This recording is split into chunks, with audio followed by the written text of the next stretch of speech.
The uglier, the better. I'm glad we never have to use that team again.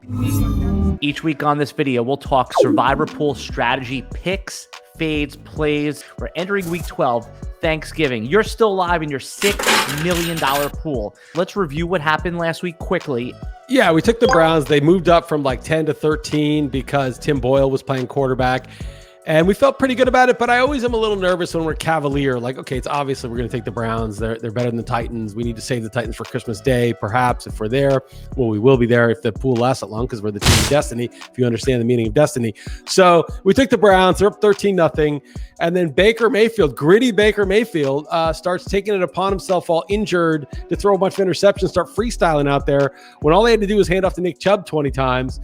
And it got really dicey. And there's one point where, and this is the team of destiny coming in, it was 13-7 Browns, but the Lions had scored a long touchdown on a DeAndre Swift run, and they were driving again, and Swift busted out a 13-yard run, 32-yard line, 1st and 10 of the Browns, and it goes to the break because it was the end of the third quarter. Come back in, it's 1st and 25. I'm like, oh, what happened? They're like, taunting penalty, unsportsmanlike conduct. I'm like, oh, great. That's so huge. Well, I found out after the game that the taunting penalty or the unsportsmanlike conduct was because a Detroit offensive lineman made a yo mama joke about Jadeveon Clowney's mama. Basically, like the ref flagged him, and that was 15 yards, and the Lions ended up punting instead of getting a field goal. Remember, they only lost by a field goal.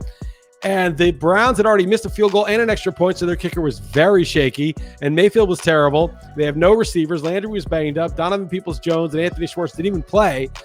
And so, like, we could have lost, but we didn't. Thanks to that crazy unsportsmanlike penalty, because we're the team of destiny. The uglier, the better. I'm glad we never have to use that team again. Good riddance. Baker Mayfield is the worst. I'm with OBJ's dad on this matter. Okay, so 134 teams left. But we have to pick a game for Thanksgiving, and we don't have the Cowboys available. We don't have the Bills available.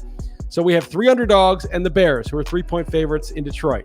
And as of now, we're taking the Bears, and then we got to pick again, which is a bloodbath for everybody else. Even if you forget about Thanksgiving, there's nobody who's more than a 7-point favorite. And after the Cowboys, it's like 5.5. So to clarify, in your specific pool, Thanksgiving slate is its own week, and then you have to pick for week 12. So, yes. So you don't know who you're picking yet. If you had the entire week 12 slate available to you, would you just pass on Thanksgiving for those who are in a more traditional Survivor pool? I mean, I might take Dallas, though I do have a feeling the Raiders are going to show up. Dallas, it really depends, and you can wait in a regular pool probably. Whether Tyron Smith plays, it looks like he's going to play. CeeDee Lamb is still up in the air, but Tyron Smith is the big one. If Tyron Smith is out, I'm probably taking New England instead of Dallas, and I might take New England instead of Dallas anyway. And I don't have Dallas available, so we're looking at, and I don't have the Ravens, who are like 3.5-point favorites. Cincinnati is our biggest favorite available at 4.5 over the Cincinnati against the Steelers. You really want to use that? The Steelers have owned Cincinnati for decades. I mean, this is a terrible. TJ Watt is coming back. Like, this is a terrible week for Survivor. And it's not even a pot odds week where everyone's going to lose because everyone's going to be on different teams. There's no good team to pick. Let's just rank the teams in order that you prefer them. The Patriots would be probably first.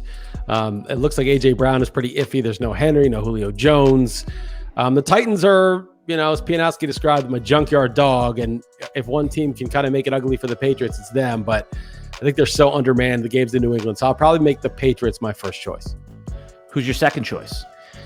It's hard for me to do this because I'm really counting on Dallas getting upset. It would be huge for the $6 million pool, but I got to put him second. Right. If Tyron Smith plays, I think it's a no-brainer that they're second. Okay. Who would round out the top 5? Who is 3, 4, and 5? Cincinnati is in the running.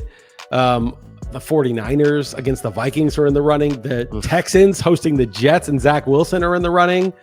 I mean, this I don't think people realize how bad this is. There is nothing. These are pick'ems. The Ravens, obviously. Actually, the Ravens might be my third pick.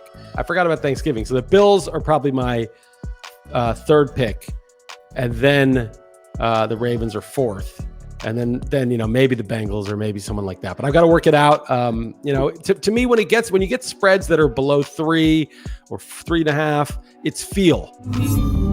Name a team that people left in their Survivor pool might be considering that you would just strongly advise them not to. Just give us one team that looks appealing. The Buccaneers. I'll give you the Buccaneers. I think the Colts are good. They're 3-point favorites. I mean, nobody still has the Buccaneers left and going to use them in Indy. But in the event you did, I think I'm going to make the Colts my best bet against the spread. So. Read Chris Liss's Survivor article every week. Click the link in the video description below and try RotoWire free for 10 days. RotoWire.com/try.